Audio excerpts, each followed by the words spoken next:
नमस्कार साथियों। कल चाहे यूएस सेल्स रिटेल का डेटा हो या अनएम्प्लॉयमेंट का डेटा हो या इससे पहले जो इन्फ्लेशन का डेटा आया था, वो सारा का सारा कहीं ना कहीं सिल्वर गोल्ड इक्विटी के फेवर में आया था। लेकिन इसके बावजूद सिल्वर और गोल्ड का जो फ्यूचर चार्ट्स है वहां पे काफी वीकनेस देखने को मिल रही है। इसका साफ साफ मतलब ये है कि आने वाले टाइम में और भी ज्यादा गिरावट देखने को मिल सकता है। यहाँ पे और भी बिकवाली आ सकती है, जिसके कारण जो हमारे निवेशक साथी हैं उनके मन में काफी घबराहट है और दबाव है। क्या ये गिरावट लगातार जारी रहेगा और कितना गिरेगा, या फिर बाउंस बैक करने की भी पॉसिबिलिटी है? इन सभी पॉइंट्स पे डिटेल में बात करेंगे। सबसे पहले बात करते हैं अमेरिका और ईरान के बीच में जो वॉर चल रहा है। अमेरिका वहां लगातार घातक बमबारी कर रहा है ईरान के ऊपर, और ईरान भी रिटेलिएट कर रहा है। जो यूएस के बेसिस है, चाहे बहरीन है, कुवैत हो, मिडल ईस्ट या गल्फ कंट्रीज में जहां जहां है उन पर वो अटैक लगातार कर रहा है। इसी के बीच ईरान ने स्टेट ऑफ हॉर्मोन्स को पूरा ब्लॉक कर दिया, और अब रिसेंट डेवलपमेंट है कि वो अल बंदेब को भी ब्लॉक कर देगा। अल बंदेब वो रास्ता है जहां से लगभग 40 से 50 लाख बैरल तेल पर डे का मूवमेंट होता है, वहां से निकलता है। और एशिया और यूरोप कंट्री के बीच के जोड़ने का जो ट्रेड है, ये सबसे मुख्य मार्ग में से एक है। तो अगर ईरान स्टेट ऑफ हॉर्मोन्स को भी ब्लॉक कर रखा है, अगर इस रास्ते को भी ब्लॉक कर देता है, तो आने वाले टाइम में क्रूड ऑयल के भाव आसमान छू जाएंगे। अभी जो क्रूड ऑयल लगभग, अगर मैं WTI की बात करूं तो $80 है, ब्रेंट $85 है। ये कहीं ना कहीं $125 पहुंच जाएगा, और जिसके कारण यहाँ पर लगातार डॉलर इंडेक्स मजबूत होता हुआ चला जाएगा। डॉलर इंडेक्स मजबूत होने का मतलब साफ साफ है कि सिल्वर और गोल्ड के प्राइसेस में वहां पे प्रेशर देखने को मिलेगा। अगर अलबंदेब के रास्ते को ब्लॉक करेगा, जो सीधा का सीधा ओमान की खाड़ी को रेड सी से जोड़ता है और वहां से शिपमेंट पास होता है, उसको ब्लॉक करने के बाद में जो शिपमेंट है, खास करके गल्फ कंट्रीज का और एशिया का जो यूरोप की तरफ मूवमेंट होता है, वो अफ्रीकन कंट्री की तरफ से मूव होकर जाना पड़ेगा, जिससे इंश्योरेंस का कॉस्ट, फ्रेट कॉस्ट और जो टाइम है ये बहुत ज्यादा लगेगा। तो कॉस्ट बढ़ेगा, टाइम बढ़ेगा, जिसके कारण यहाँ पे भयंकर तरीके से इन्फ्लेशन आएगा और क्रूड ऑयल के दाम यहाँ पे लगातार बढ़ते चले जाएंगे। ये सारा का सारा अमेरिका का सोचा समझा साजिश है, कहीं ना कहीं डॉलर इंडेक्स को, यूएस बॉन्ड को और यूएस ट्रेजरी को मजबूत करने का। क्योंकि ट्रंप ने वहां पे पीस डील साइन करी। पीस डील साइन करने के पीछे उनका एक ही रीजन था कि अमेरिका जो 60 दिन से ज्यादा लगातार वॉर नहीं कर सकता, तो एग्रीमेंट करने के बाद में वो चीज वहां ब्रीच हो गया। अब ये वॉर जो है फिर से नए तरीके से शुरू हुआ है, तो यहाँ पे अमेरिका को टाइम मिल गया है वॉर करने का, लगातार 60 दिन आगे का। तो अब यहाँ पे सिचुएशन बहुत ही क्रिटिकल दिखाई दे रहा है, क्योंकि जो पहले वॉर चल रहा था उसमें कहीं ना कहीं बातचीत चल रहा था, लेकिन अभी फिलहाल सब कुछ यहाँ पे बंद है। दूसरी तरफ अगर मैं बात करूं तो जो अलग अलग रिपोर्ट आ रहे हैं वो भी काफी सिल्वर गोल्ड या अदर इक्विटी के फेवर में नहीं आ रहे हैं। लेटेस्ट रिपोर्ट अगर मैं बैंक ऑफ अमेरिका का बताऊं, जो उन्होंने गोल्ड को लेकर के दिया है, तो वो बहुत ही निराशाजनक है। बैंक ऑफ अमेरिका के हिसाब से गोल्ड में यहाँ से भारी बिकवाली आ सकती है, और 1980s और 2011 का भी रिकॉर्ड यहाँ पे टूट सकता है। उसके पीछे का उन्होंने कारण दिया है कि RSI 90 के पार चला गया। दूसरा उन्होंने बोला है कि यहाँ पे लॉन्ग टर्म पोजिशनिंग गोल्ड में बहुत ज्यादा है। तीसरा जो उन्होंने रीजन बताया है कि डेथ क्रॉस जो बन चुका है, ये भी एक बहुत बड़ा रीजन है।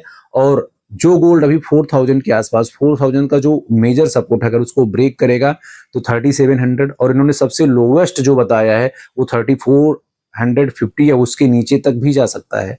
तो बहुत सारे इन्होंने कारण बताए हैं। जो बताया है कि डॉलर इंडेक्स लगातार मजबूत होगा आने वाले टाइम में, यूएस का बॉन्ड मजबूत होगा, और जियोपॉलिटिकल टेंशन जिस तरह से चल रहा है, इन सबको कंसीडर करते हुए इन्होंने गोल्ड का प्रेडिक्शन किया है। हालांकि बैंक ऑफ अमेरिका का लगातार अलग अलग रिपोर्ट्स आता रहता है, तो एक दुनिया का सबसे बड़ा बैंकों में से एक और लीडिंग इंस्टीट्यूशन है, तो इसका प्रेडिक्शन बताना सही भी है कि ये कहाँ तक जाएगा, कहाँ तक जा सकता है। ये काफी हद तक डिपेंड करेगा कि आने वाले टाइम में मार्केट कैसे रिएक्ट करेगा। अगर यहाँ पे कहीं ट्रंप आकर के बोल देते हैं कि वॉर यहाँ से खत्म, पीस डील होगा, तो सब चीजें उलट जाते हैं। और जितने भी बड़े रिसर्च और रिपोर्ट्स आते हैं वो करंट सिचुएशन के हिसाब से आते हैं। तो आने वाले टाइम में अगर मैं बात करूं अभी यूएस की स्पेशली, तो वहां जिस तरह से डॉलर इंडेक्स मजबूत हो रहा है, और वहां पे अगर डॉलर मजबूत होगा तो वहां का पैसा सीधा के सीधा डॉलर में शिफ्ट होगा, तो सिल्वर और गोल्ड में भारी बिकवाली आएगी पेपर कॉन्ट्रैक्ट ट्रेडिंग के जरिए। और 28-29 तारीख को वहाँ एक्सपायरी होता है। और साथ के साथ अगर मैं बताऊं तो जो फेडरल बैंक का इस बार मीटिंग रखा गया है वो भी मंथ के एंड में ही है, तो ये दोनों एक साथ आ रहा है। अगर वहाँ रेट ऑफ इंटरेस्ट बढ़ाने की बात हुई, जैसा कि जिस तरह से हॉकिस पॉलिसी लेकर के आ ही चुके हैं केविन मॉर्स, तो अगर वहाँ रेट ऑफ इंटरेस्ट की बात बढ़ाने की बात हुई और कॉन्ट्रैक्ट का एक्सपायरी आया, तो अगर दोनों तरफ से वहां से झटका मिलता है या न्यूज मिलता है, तो वहां से भारी बिकवाली देखने को मिल सकता है सिल्वर और गोल्ड दोनों में। सिल्वर फिलहाल यहाँ पे डाउन ट्रेंड में दिख रहा है और $55 के आसपास ट्रेड हो रहा है। अगर यहाँ से नीचे गिरा, हालांकि $53 पे सपोर्ट है, $50 पे बहुत बड़ा सपोर्ट है, लेकिन जिस तरह से ट्रेंड बन रहा है, डॉलर इंडेक्स मजबूत हो रहा है, यूएस का बॉन्ड मजबूत हो रहा है, सारे डेटा कहीं ना कहीं फेवर में आने के बाद भी यहाँ पे रेट ऑफ इंटरेस्ट बढ़ाने की बात चल रही है, फेडरल बैंक की जो पॉलिसी है हॉकिस है, तो इन सभी चीजों को देखते हुए अगर ये डाउन ट्रेंड में बना तो 53 को भी तोड़ देगा, 50 को भी तोड़ने की यहाँ पे भी पॉसिबिलिटी बन सकती है, लेकिन सपोर्ट लेवल वहां पे बहुत ही मजबूत है फिलहाल मैं आपको बता दूं। और ऐसे ही टाइम पे जो बड़े प्लेयर्स है, बड़े निवेशक हैं, ऐसे सिचुएशन का वेट करते हैं जहां सिल्वर 50% से ज्यादा यहाँ पे डाउन है, यहाँ पे वहां पे उनकी बाइंग भी आ सकती है, बड़ी खरीदारी आ सकती है चाइना से या अदर कंट्रीज से या अदर बड़े प्लेयर है, चाहे वो एआई डेटा सेंटर जिनके पास है, या फिर जो डिफेंस का इक्विपमेंट है, या ग्रीन एनर्जी और रिन्यूएबल एनर्जी पे जो लोग काम कर रहे हैं, तो वहां से भारी बाइंग भी आ सकती है। तो दोनों तरफ का मोमेंटम है, एक तरफ जहां जबरदस्त प्रेशर है, वही तरफ भारी खरीदारी की भी गुंजाइश है।